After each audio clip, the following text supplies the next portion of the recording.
Coucou tout le monde et bienvenue à ce premier épisode surprise. Cette année, j'ai eu envie de vous faire plaisir. Un genre de cadeau d'Halloween sur le tard, en quelque sorte. Mais aussi parce que Noël n'est pas du tout ma tasse de thé. Disons ça comme ça. Même si certains d'entre vous connaissez sans doute cette histoire plutôt récente, j'ai tout de même voulu vous la présenter, mais à ma manière et avec une surprise en prime. Oui. Je crois que cette fois, le concept d'être au mauvais endroit au mauvais moment va prendre tout son sens, malheureusement. Et à nouveau, les échos de cette tragédie retentiront aux quatre coins du monde. Mon nom est Nini la Terreur.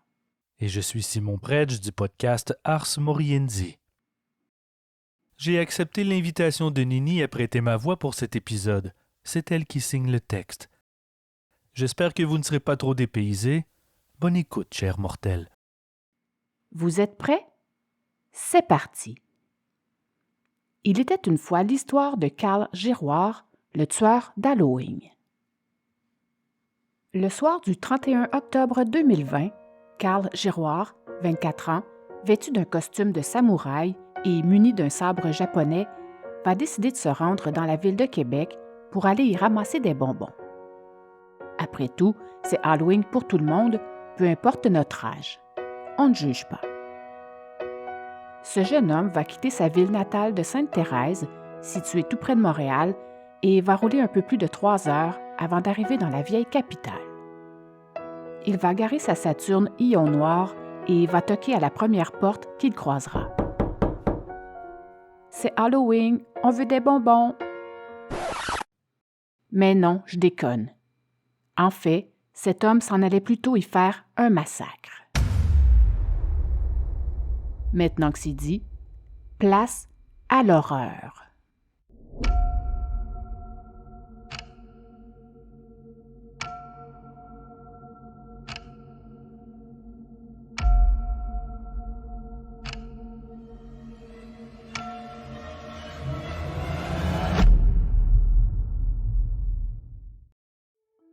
Cette sombre histoire débute le 31 octobre 2020, en pleine pandémie de COVID-19.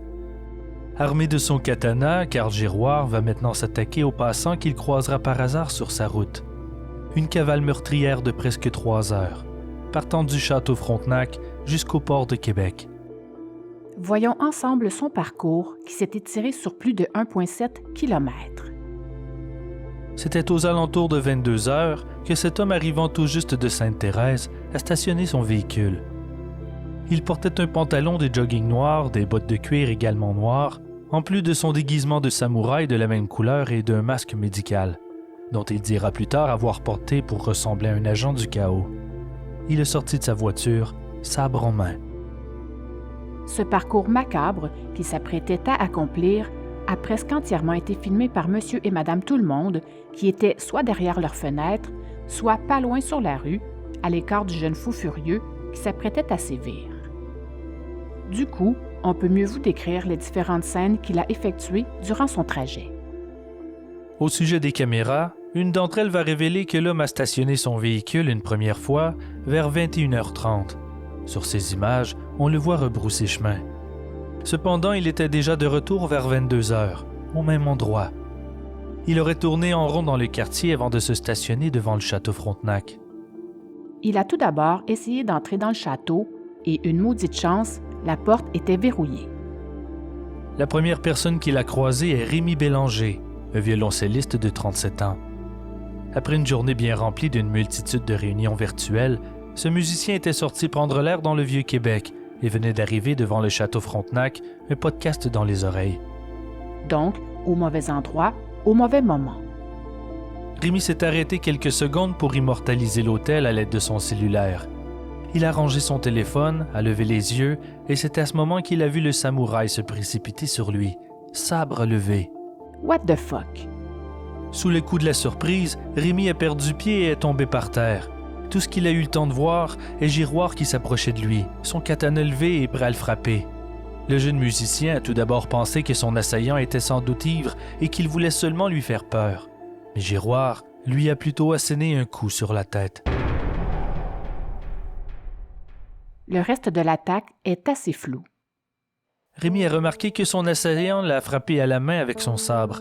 Le musicien récupère son doigt à côté de lui avant de se mettre à courir jusqu'à la fontaine de la place d'armes, en criant à l'aide. Il va heureusement réussir à semer son attaquant et, par le fait même, à échapper à une mort certaine. Le fou furieux va alors abandonner sa proie et continuer sa route pour maintenant s'attaquer à sa prochaine victime. Pendant ce temps, mal en point, Rémi s'est traîné jusqu'à la porte principale du château Frontenac, où un préposé lui a porté assistance. Un valet a bravé le danger pour aller chercher son sac à dos et son téléphone cellulaire abandonné dans la rue après sa chute. On apprendra plus tard, lors du procès, que notre samouraï devait absolument tuer ses proies pour ne pas échouer dans sa mission qui commençait tout juste. Giroir était d'ailleurs très en colère de ne pas avoir réussi à éliminer cette première victime. C'est pourquoi il lui fallait absolument parvenir à exécuter la deuxième qu'il croisera sur son chemin. Pour bien réussir sa mission, il devait tuer plus d'une personne. Le carnage ne faisait donc que commencer. Quelques minutes plus tard, Giroir, poursuivant sa quête sanglante, a aperçu François Duchesne dans sa promenade de fin de soirée bien tranquille. L'assaillant s'était lancé dans sa direction pour l'asséner de coups. La victime de 56 ans a reçu plusieurs coups de sabre à l'estomac. Tragiquement, François Duchesne succombe de ses blessures sur le trottoir. Il s'agissait du premier meurtre de Giroir. L'assassin va ensuite repartir en quête d'une prochaine victime et ce sera cette fois au tour de Suzanne Clermont. Elle venait de sortir de chez elle pour fumer une clope. Le destin de cette toute petite femme de 61 ans, d'à peine 88 livres, soit 40 kilos, aurait pu être totalement différent. Ce soir-là, son conjoint Jacques et elle soupaient tranquillement devant la télé. Une fois leur repas terminé, Jacques s'est levé et a commencé à laver la vaisselle. Suzanne a décidé plutôt d'aller en fumer une. Son conjoint lui a proposé de le faire sous la hotte de la cuisine plutôt qu'à l'extérieur. Mais Suzanne a préféré aller prendre l'air.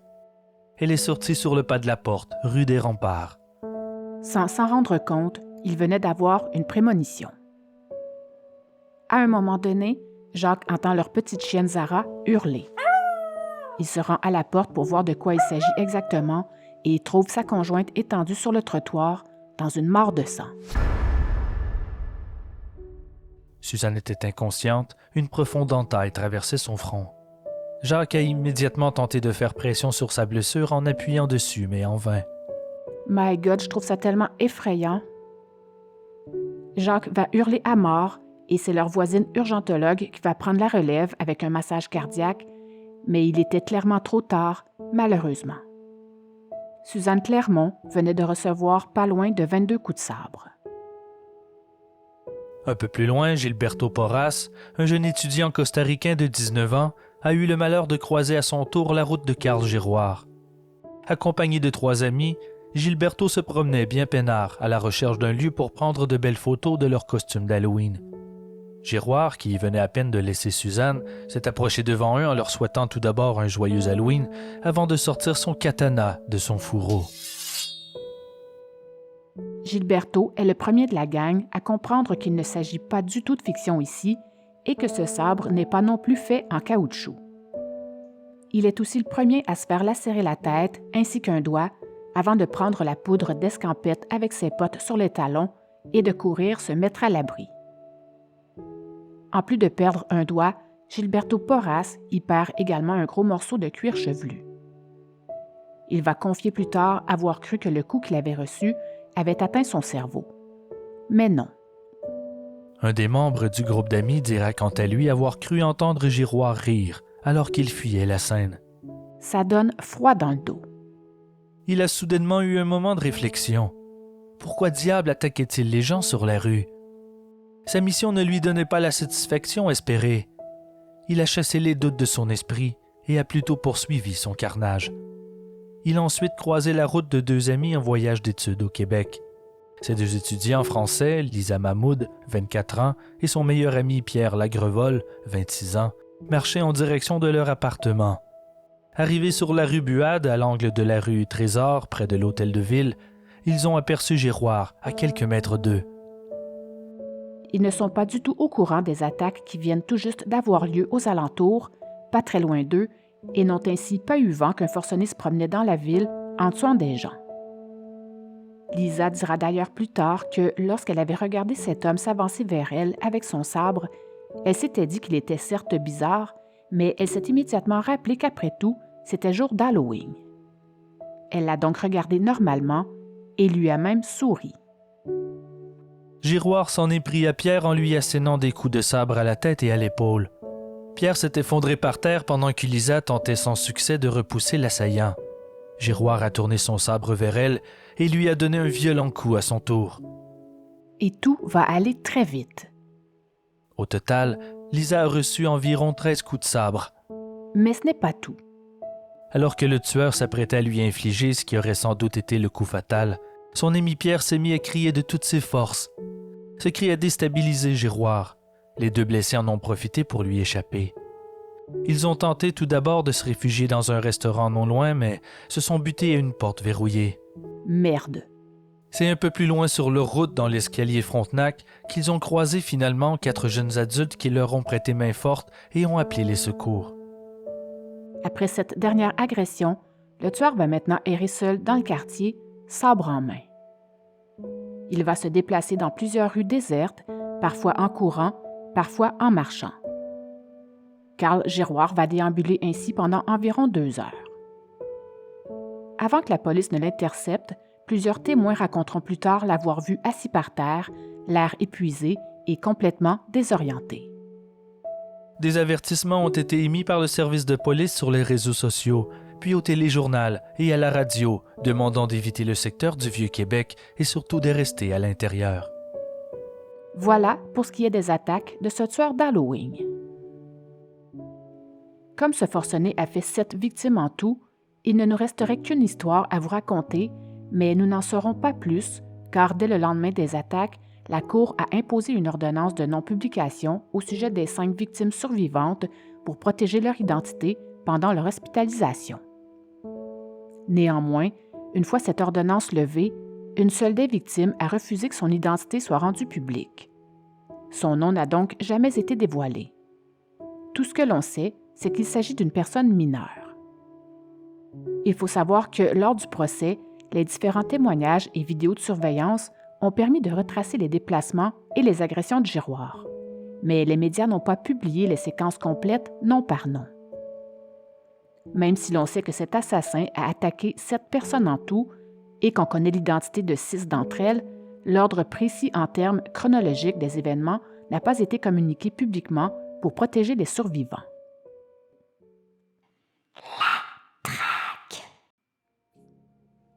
Vers minuit 45, plus de 2 heures après la dernière attaque au sabre, Carl Giroir a été repéré par 2 agents de sécurité du port de Québec.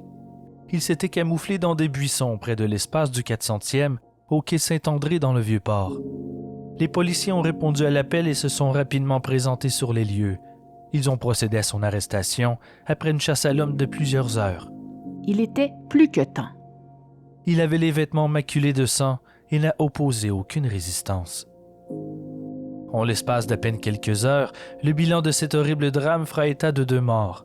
François Duchesne, 56 ans, directeur des communications du Musée national des beaux-arts du Québec, et Suzanne Clermont, 61 ans, une coiffeuse du Vieux-Québec, ainsi que 5 autres personnes ayant subi de graves blessures.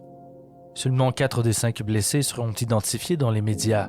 On parle ici de Rémi Bélanger, Gilberto Porras, Lisa Mahmoud et Pierre Lagrevol.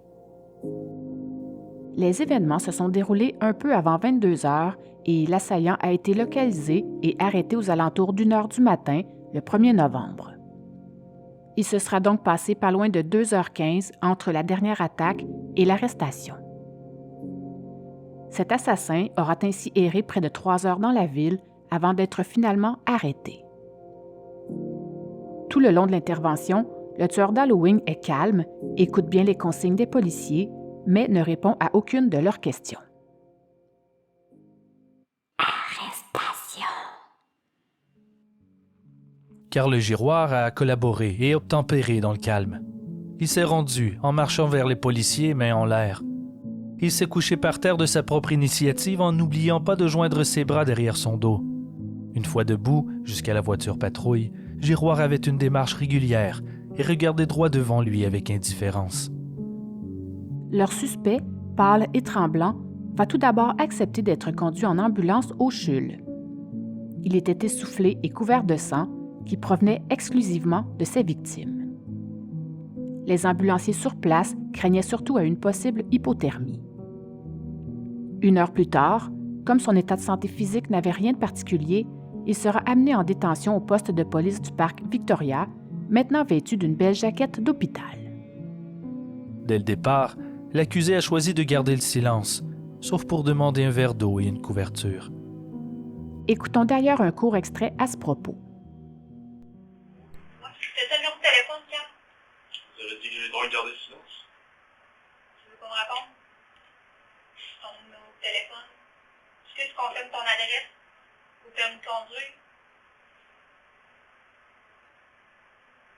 Tu veux pas répondre, Cam? OK.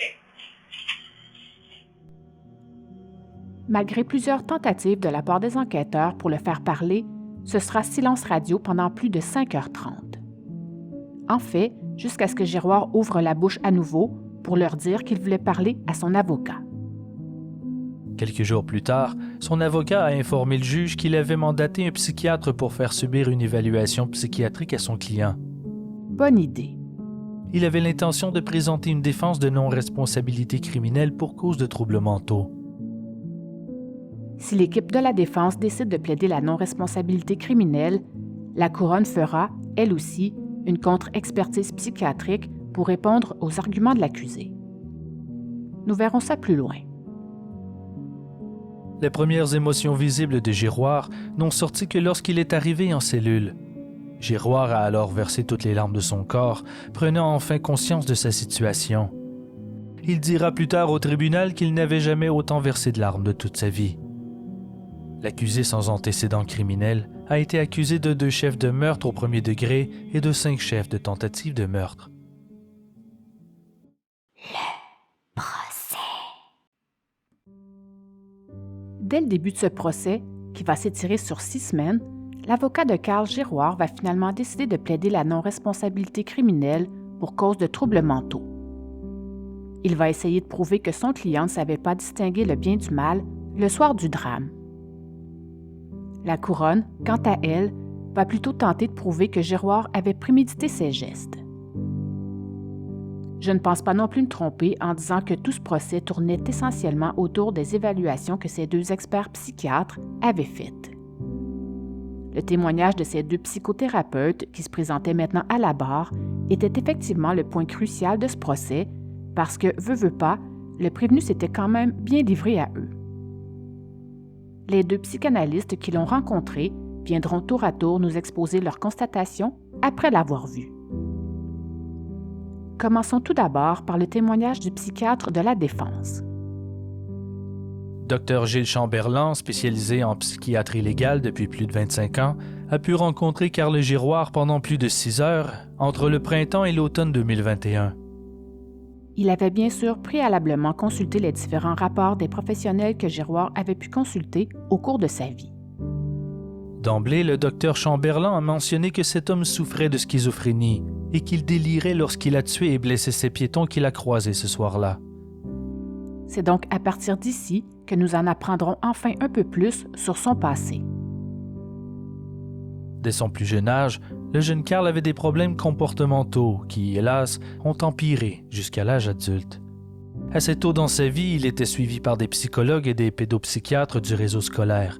Ces derniers ont noté que l'enfant de seulement 9 ans tenait régulièrement des propos vulgaires, léchait les autres élèves et mettait des roches dans sa bouche. Ces comportements plutôt déplacés vont toutefois s'atténuer lorsqu'il sera moins stressé. À 12 ans, ses parents se sont séparés. Il est passé de turbulent à violent. Durant cette difficile période de sa vie, Carl a participé à une rencontre d'évaluation plutôt épineuse avec un psychologue. En fait, Carl Giroir venait de battre une poupée devant son psy, à l'aide de 2 bâtons, et l'avait lancée avec force sur le mur du cabinet.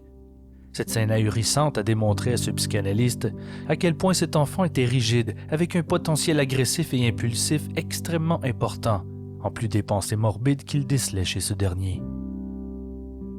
Quelques années plus tard, le docteur Chamberlain a écrit dans son rapport que ce patient consommait énormément de jeux vidéo et qu'il voulait aussi changer la société.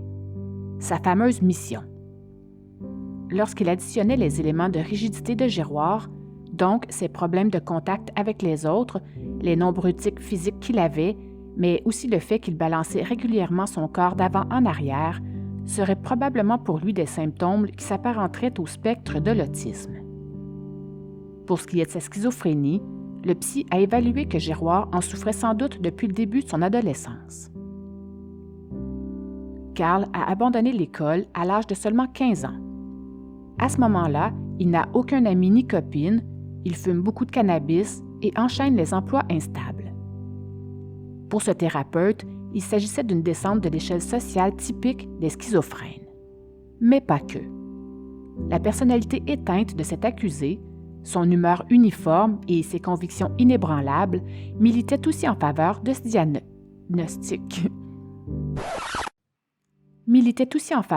diagnostic.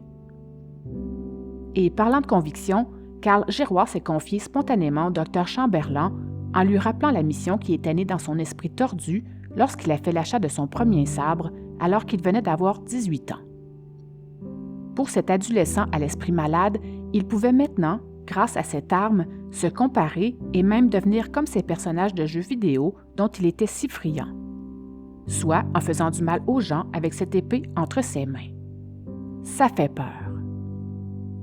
Au cours de sa courte vie, Giroir avait quand même réussi à collectionner une vingtaine de sabres japonais et tout autant de costumes. Tout ceci dans l'espoir de ressembler aux personnages de ses jeux vidéo favoris. À au moins une occasion, il aurait dépensé plus de 2500 $ en masques de toutes sortes. L'arme du crime, le sabre, est resté dans le coffre de sa voiture pendant près de 2 semaines avant le soir fatidique. Giroir l'avait acheté en ligne quelques mois seulement avant l'attaque, pour près de 400 $. En fait, Giroir était soi-disant à la recherche de l'arme parfaite.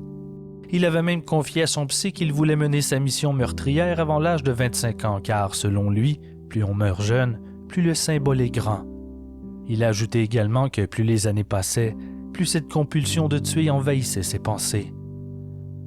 Ce jeune adulte, pas encore tout à fait un homme, est toutefois isolé. Il n'a toujours pas d'amis, n'a encore jamais eu de relations sexuelles et continue de s'acheter des sabres. Il en est rendu à son 20e achat, mais aussi en masques de toutes sortes. Une vraie obsession. Avec maintenant plusieurs armes à sa disposition, l'idée de tuer des gens avec l'une d'entre elles va commencer, petit à petit, à sérieusement mûrir dans sa tête. Ce sera donc à partir d'ici que le début de son délire va officiellement commencer. Nous sommes au courant de ces faits, car 2 des travailleurs sociaux que Carl a pu rencontrer au courant de sa vie viendront aussi témoigner lors de son procès. Ils sont venus raconter aux jurés que dès que Giroir a eu 18 ans, il avait écrit son plan de tuerie dans un de ses devoirs à l'école. Il l'avait écrit à ce moment-là, mais ce plan était dans sa tête depuis un peu plus d'1 an déjà. Selon Carl Giroir, cette mission qui s'imposait en continu dans ses pensées était de la plus haute importance. Il fallait que son plan soit accompli à tout prix. Ce n'était pas tout à fait une envie, mais plutôt un devoir. Ces spécialistes que Giroir a vus durant son adolescence ont déclaré qu'au fil des mois, ses idées noires s'étaient dissipées, et même que Carl aurait carrément abandonné l'idée. Sa peur de finir en prison a temporairement calmé ses pulsions meurtrières. Il n'était pas encore tout à fait prêt à accomplir. Il n'était pas encore tout à fait prêt à accomplir sa fameuse mission. Il voulait changer d'épée et améliorer son déguisement, mais aussi se faire retirer un tatouage ou 2 qu'il avait dans le dos pour soi-disant être pur lorsqu'il passera à l'acte. Il ne s'est évidemment pas fait enlever ses tatouages au laser, mais les a plutôt recouverts d'encre noire pour les cacher. Un combat se livrait maintenant dans son esprit. Il a en quelque sorte créé un second Carl dans sa tête, avec qui il était en constant débat, une deuxième personnalité renfermant ses réflexions les plus sombres. Le docteur Chamberlain l'a souligné d'ailleurs aux membres du jury. Le personnage inventé par Giroir vivait maintenant en lui en permanence. Deux Karl complètement différents l'un de l'autre, qui se disputaient sans cesse dans ses pensées. Il a réussi pendant un certain temps à structurer ses réflexions, mais plus le temps passait, plus la maladie prenait le dessus. Néanmoins, les deux Karl arriveront à bien cohabiter ensemble, pour un temps. Malgré son délire qui commençait à prendre de plus en plus de place, Giroir va tout de même occuper différents emplois et rester fonctionnel. De plus, le psy dira à ce propos que, pendant des années, le côté sain de cet homme avait été capable d'ignorer ce combat que son cerveau malade lui livrait quotidiennement. En mars 2020, lors du premier confinement, Giroir a quitté son emploi et fait une demande pour obtenir de l'assurance chômage. Il s'est ensuite complètement abandonné dans ses jeux vidéo, s'y adonnant parfois des jours et des nuits entières. C'est donc à partir d'ici que tout va réellement basculer. Karl est de plus en plus convaincu de devoir tuer des innocents le soir d'Halloween dans le Vieux-Québec et il a officiellement décidé de passer à l'acte en constatant que ce soir-là précisément sera soir de pleine lune. Dr Chamberlain dira d'ailleurs que lorsque ces délires surviennent, Giroir n'en a pas conscience. C'est sans doute pour ça que ce tueur est resté aussi calme durant sa cavale meurtrière et qu'il l'a été ensuite durant son arrestation. Pour ce psy qui l'évaluait, ses comportements n'étaient pas du tout incompatibles avec un délire. Sa mission. Giroir a souvent répété à son psychologue qu'il devait tuer s'il voulait être reconnu comme une personne courageuse. Le docteur Chamberlain a fait remarquer au jury, et je cite, « C'est là que ça glisse. Un individu qui se pense courageux en tuant des personnes sans défense, ça ne fait aucun sens. Mais lui, il en est convaincu. Si ce n'est pas un délire, je ne sais pas ce que c'est. » En vrai, Giroir disait vouloir faire un massacre pour ramener la société à une époque d'antan, loin de la consommation facile, où il fallait se battre et où les gens étaient libres. Selon lui, le monde idéal serait qu'il y ait moins de population et d'armes à feu, et plus de paix, d'amour et de partage. En résumé, il voulait punir la société qu'il trouvait fausse, superficielle et injuste. Il se voyait comme un guerrier médiéval parachuté dans le présent et son attaque était supposée être une sorte de croisade personnelle. Dr Chamberlain dira d'ailleurs, et je le cite, « Pour lui, il faut être dans un monde sans technologie, sans voiture, chacun pour soi, comme si on était des survivants. » Lorsque Giroir a été questionné au sujet de sa souffrance, il a répondu que pour lui, la souffrance était temporaire, mais que l'honneur était pour toujours. Un des éléments déclencheurs a pu être l'emploi qu'il a abandonné à l'automne 2020 en raison de la COVID. Giroir s'est retrouvé seul dans son petit appartement de Sainte-Thérèse, complètement dépendant aux jeux vidéo et plongeant peu à peu dans son délire. La pression devenait trop forte pour lui. Giroir a aussi raconté combien son père avait été sévère avec lui tout au long de son enfance. Il le critiquait sans arrêt à propos de ses passions, sa coiffure, sa manière de s'habiller, à propos de tout et de rien. Il ne s'est jamais vraiment senti aimé par son père. Le fait de ne jamais répondre à ses attentes a fort probablement renforcé son sentiment d'infériorité, ce qui a pu jouer un rôle important dans le comportement destructeur de Karl. Bref, ce spécialiste était convaincu que ce patient était carrément en proie au délire lorsqu'il est parti attaquer les piétons avec son sabre, vêtu de son déguisement de samouraï, et qu'il agissait sous l'emprise d'une pulsion. En fait, il ne voyait chez Karl Giroir ni narcissisme, ni désir de faire un geste d'éclat, ni colère envers la société ou bien envers les femmes. Giroir aurait ainsi pu courir après ces personnes désarmées avec son sabre simplement pour se penser courageux. Selon ce médecin spécialiste, Karl Giroir était convaincu que les gens allaient reconnaître sa bravoure. Sa conclusion était donc que ce tueur n'était ni narcissique ni sadique, mais plutôt dans le spectre de l'autisme, en plus d'être un schizophrène victime d'un délire grandiose prenant de plus en plus de place dans sa tête jusqu'au passage à l'acte. Il ajoutera également que cet accusé était incapable d'avoir des émotions. Selon lui, cet état chez Carl Giroir le ramenait finalement à sa première idée, soit celle qu'il serait bel et bien atteint d'une forme légère du trouble du spectre de l'autisme, en plus de sa schizophrénie. Et quel était l'avis du psychiatre médico-légal de la Couronne? Comme nous venons de l'entendre, cet expert venu témoigner avant lui pour la défense croit fermement qu'il s'agit ici d'une schizophrénie avec délire de mission et que, vu ce constat, l'accusé ne devrait pas être tenu criminellement responsable des 2 meurtres et des 5 tentatives de meurtre qui pesaient contre lui. Tandis que ce nouveau psy, le docteur Fauché, qui venait maintenant témoigner pour la poursuite, croyait plutôt qu'il ne s'agissait aucunement de maladie mentale dans cette histoire. Alors, qui croire? En écartant cette idée de maladie mentale et de non-responsabilité criminelle de son confrère, le docteur Fauché penchait plus pour un trouble de personnalité narcissique hypervigilant, en précisant que Giroir s'était bâti un fantasme de tuerie pour fuir sa vie et se distinguer dans une société où il se sentait à l'écart. Pourquoi pas? Il a expliqué ses dires par une accumulation de ressentiment et de colère qu'aurait vécu cet homme durant son enfance et son adolescence et qui aurait fait en sorte de développer chez lui un trouble de personnalité et un puissant fantasme destructeur. Alors que le psy de la défense s'intéressait beaucoup au délire de Giroir, disant qu'il s'isolait des autres pour protéger sa mission, pour que personne ne l'empêche d'accomplir ce qui était pour lui une idée délirante devenue incontournable, celui de la Couronne disait plutôt que cette mission, dont cet accusé parlait, venait surtout de son imagination, nourrie en grande partie par les jeux vidéo dont il abusait. Selon lui, un individu en proie à un délire naissant peut soit aller consulter pour obtenir de l'aide ou bien décider de fuir dans la consommation de substances. Il a bien sûr fait remarquer au juré, pour soutenir son point, que l'accusé avait abusé régulièrement du cannabis, entre autres. Ce sera évidemment aux membres du jury de trancher à propos de tout ça. Il est enfin temps d'entendre le témoignage du tueur. L'assassin.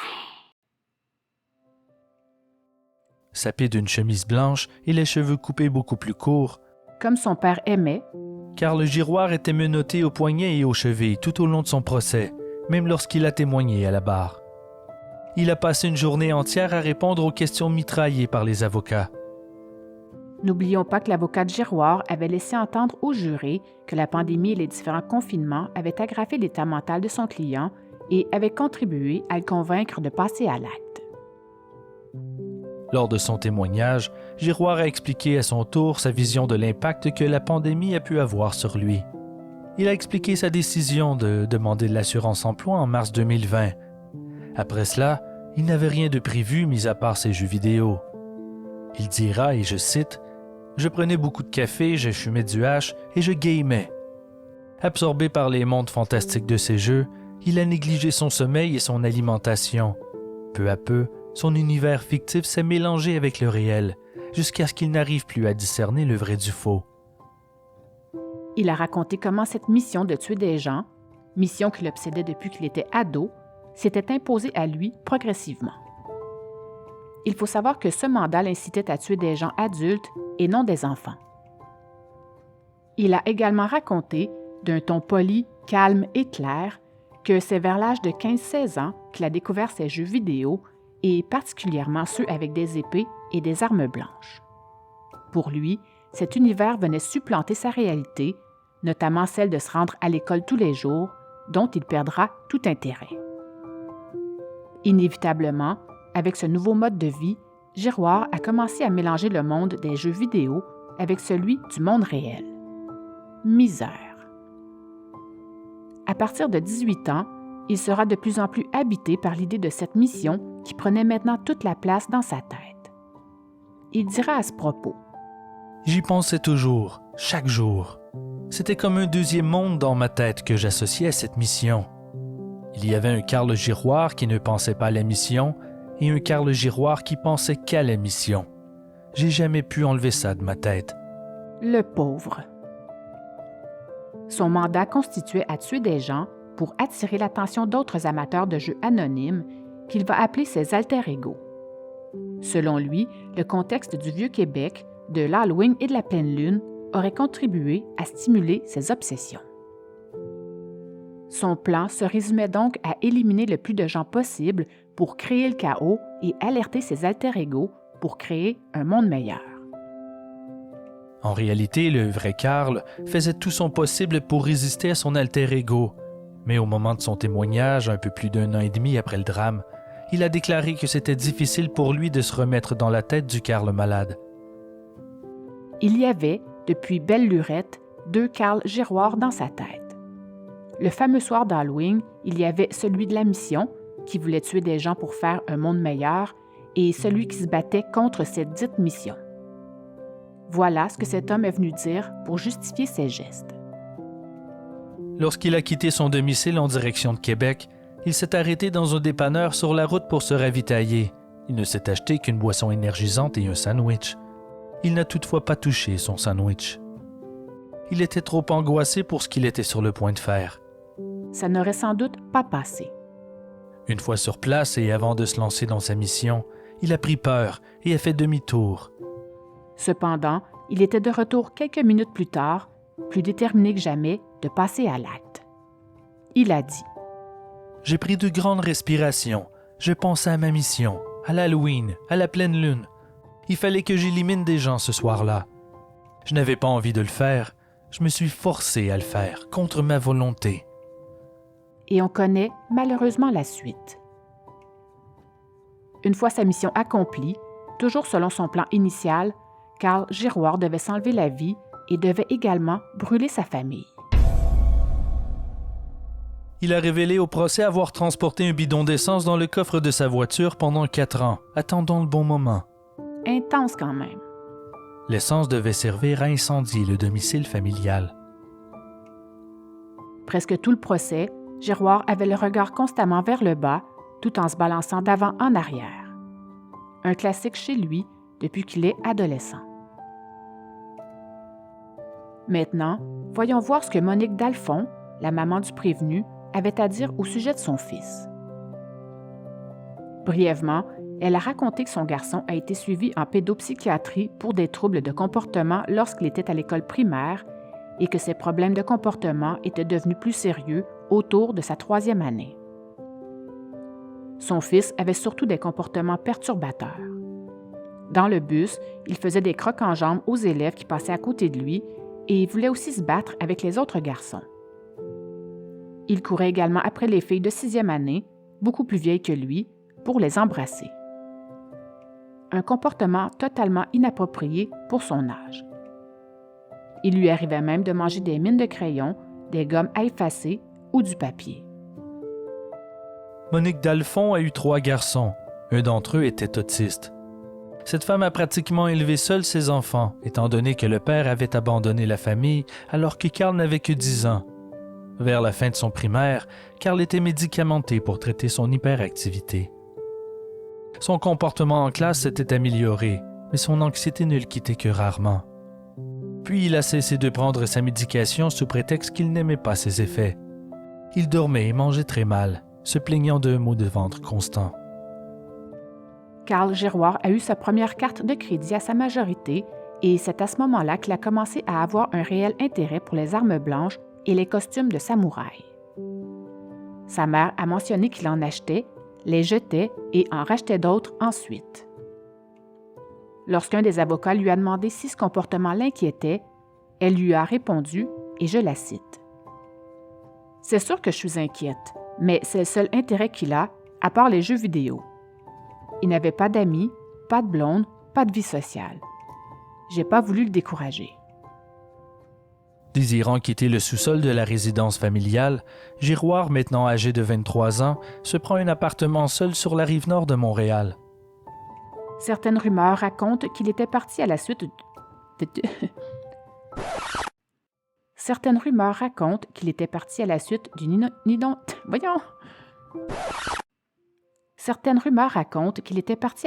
inondation dans le sous-sol où il dormait au domicile familial et qu'il avait préféré partir plutôt que de vivre dans les rénaux en s'installant à l'étage avec les autres jusqu'à la fin des travaux.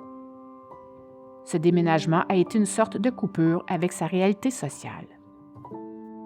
Un de ses frères habitait le même immeuble dans un logement voisin, mais Giroir s'isolait de plus en plus. Les contacts entre eux étaient limités. Ses nouveaux voisins l'ont décrit comme un jeune homme discret, poli et respectueux, mais aussi très isolé et passant énormément de temps devant les écrans. Ils ont aussi constaté qu'il ne sortait pratiquement jamais. En plus d'avoir interdit à sa mère de se présenter chez lui sans une autorisation explicite de sa part, il ne recevait jamais de visite. Il tenait à préserver son intimité, refusant que quiconque passe le voir sans prévenir. Mais comme il n'avait pas vraiment d'amis de toute façon...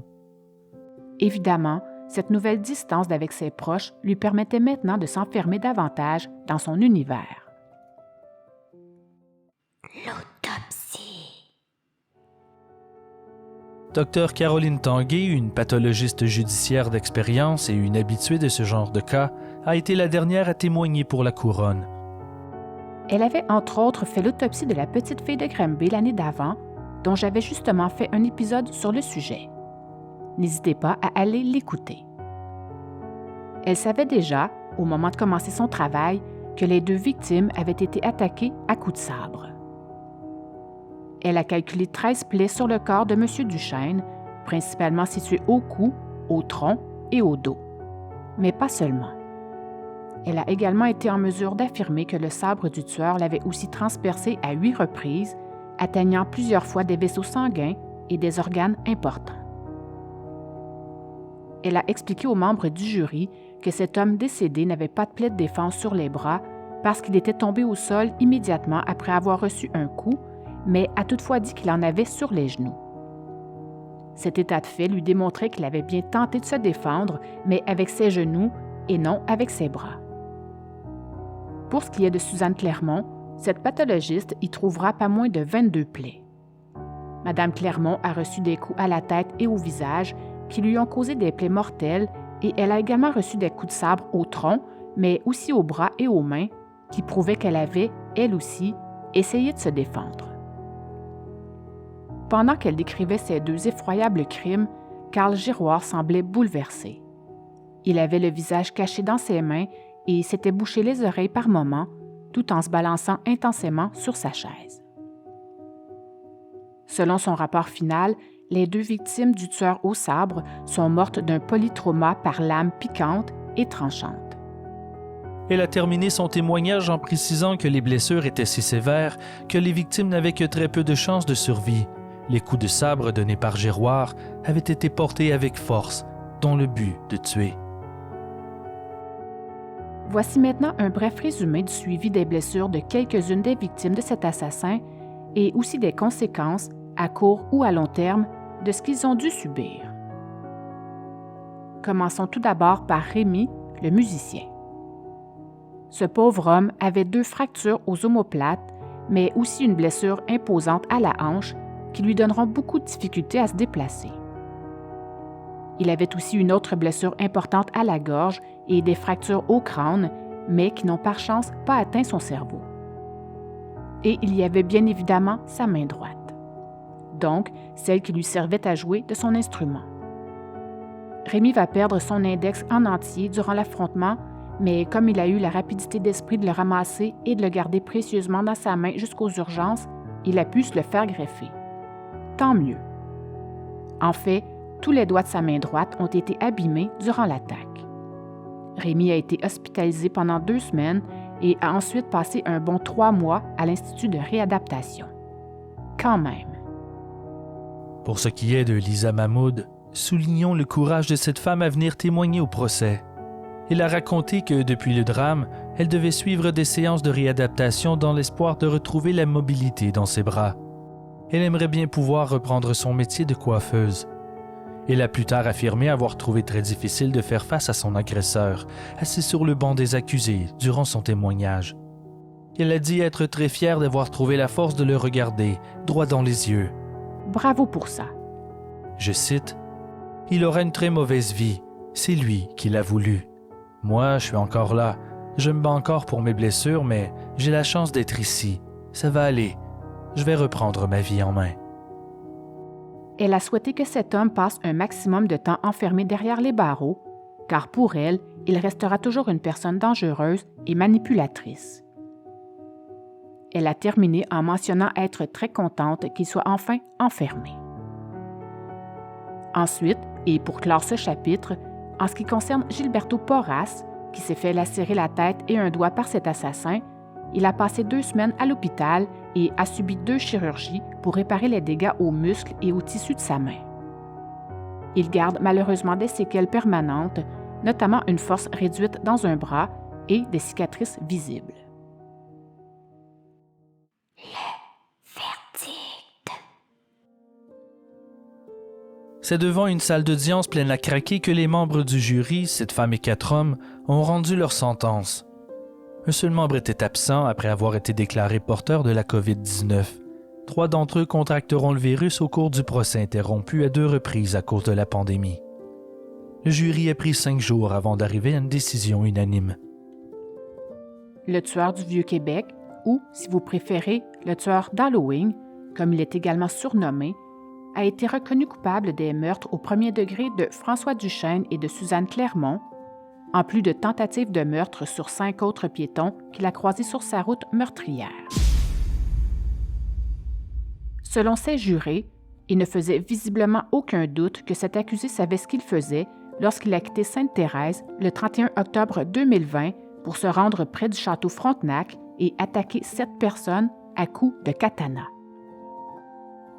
En déclarant Carl Giroir coupable de meurtre au premier degré, le jury estime ainsi que son plan a été mûrement réfléchi et surtout planifié. Lisa Mahmoud, l'une des survivantes, était assise à la première rangée lors de la condamnation, main dans la main avec sa belle-sœur, venue la soutenir.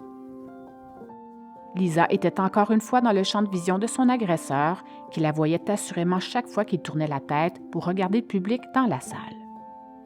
À chaque jugement de culpabilité annoncé par le jury numéro 11, elles hochaient toutes les 2 la tête en signe d'approbation. Carl Giroir est resté tête baissée pendant la lecture de son jugement, sans réagir, sans afficher la moindre émotion. Le jury n'a pas cru à la plaidoirie de non-culpabilité pour cause de maladie mentale diagnostiquée par le docteur Chamberlain. Ils ont plutôt penché pour la version du docteur Fauché. Et vous en pensez quoi de cette décision? Dites-le nous en commentaire. Selon ces 11 personnes, Carl Giroir n'aurait pas souffert de délire psychotique, mais plutôt d'un trouble de la personnalité narcissique et d'un fantasme malveillant, nourri pour soigner un ego fragilisé par le rejet. Mais il y a plus. Les jurés ont aussi reconnu que cet homme avait l'intention spécifique de tuer toutes les victimes qu'il allait croiser ce soir-là sur sa route, mais surtout qu'il avait commis ces meurtres après les avoir prémédités. Au Canada, le Code criminel prévoit qu'une personne reconnue coupable de meurtre au premier degré est automatiquement condamnée à la prison à vie, sans possibilité de libération conditionnelle avant 25 ans. Cependant, dans certains cas comme celui-ci, les procureurs de la Couronne peuvent demander que plusieurs peines soient purgées consécutivement, ce qui peut entraîner une sentence totale dépassant les 50 ans. Le juge qui a présidé ce procès a toutefois ajouté son grain de sel en mentionnant tout d'abord que Carl Giroir avait bel et bien des problèmes mentaux importants, mais qui ne le rendaient pas non criminellement responsable. Il dira à ce propos: On aurait dû vous donner plus d'aide lorsque vous avez signalé vos intentions futures, vous diriger rapidement vers un psychiatre. Peut-être aurait-on pu éviter les événements qui se sont passés. Si vous aviez eu toute votre tête, vous n'auriez pas posé ces gestes-là, mais ça n'enlève rien à l'horreur des crimes. Il a recommandé que cet homme, qui venait d'être condamné, puisse recevoir de l'aide psychiatrique lorsqu'il sera derrière les barreaux. Giroir a d'ailleurs opiné de la tête lorsque ce magistrat lui a conseillé de collaborer avec les médecins qu'il rencontrera. Face à ce verdict qui venait d'être prononcé, l'avocat de la défense, très déçu de cette décision, a annoncé qu'il avait maintenant le mandat de porter ce verdict en appel. Cependant, aucune date n'a encore été fixée pour ce procès en appel. Je vous tiendrai bien sûr au courant des nouveaux développements via mes réseaux sociaux. Pensez bien à vous abonner si ce n'est pas encore fait. Conclusion. Carl Giroir était un jeune homme isolé et réservé, difficile à cerner, mais, au dire de ses proches, Il était serviable, calme et poli. Son alter ego était, quant à lui, asocial, obsédé par l'univers de ses jeux vidéo et entièrement dominé par l'envie de tuer des innocents. En réalité, et c'est triste d'en faire le constat des années plus tard, mais il faut savoir que Carl Giroir avait demandé d'avoir de l'aide psychiatrique 6 ans avant le drame. Il avait alors 19 ans. À ce moment-là, il avait confié à ses proches qu'il avait des idées noires et violentes, qu'il se sentait isolé et qu'il avait des obsessions morbides. Certains médias mentionnent qu'à cette époque, il avait été vu par des psys à l'hôpital de Laval et qu'il avait même reçu un diagnostic de troubles schizotypiques de la personnalité. Un suivi lui avait été offert par la suite, mais Giroir avait plutôt décidé de cesser les rencontres. Certains autres médias vont plutôt dire que son dossier n'avait pas été activement suivi par le système de santé à la suite du diagnostic qu'il avait reçu. Bref, que le système l'avait échappé. Si Carl Giroir avait obtenu l'aide psychologique dont il avait besoin, est-ce que nous aurions pu éviter ce drame horrible? Est-ce que nous aurions pu changer le cours de l'histoire avec une meilleure prévention? Nous sommes en droit de se le demander. Vaut mieux agir au présent que de spéculer éternellement. D'ailleurs, dites-nous en commentaire si vous pensez que cette histoire aurait pu prendre une autre tournure si Carl Giroir avait été médicamenté avant le drame. Auriez-vous aussi pris cette décision de le condamner à perpétuité ou plutôt opté pour la non-responsabilité criminelle? Nous sommes curieux de vous lire. Voilà! J'espère que cet épisode vous a plu. J'aimerais sincèrement remercier Simon Predge du podcast Ars Moriendi pour son dévouement et son implication dans ce projet. J'aime sincèrement son travail et je suis comblée et très heureuse qu'il ait accepté cette invitation de collabo avec moi. Si vous en voulez d'autres comme celle-ci, dites-le moi en commentaire. Vous pouvez aller dormir maintenant, mais si j'étais vous, je jetterais quand même un œil sous le lit et je crois que, dorénavant, j'éviterais les déguisements de samouraï pour Halloween. On ne sait jamais. Memento Mori. Hey, ça c'est mon accroche. À ta place, je ferai attention car tu devrais savoir que les podcasteurs True Crime, on sait comment se débarrasser d'un corps. OK, bye.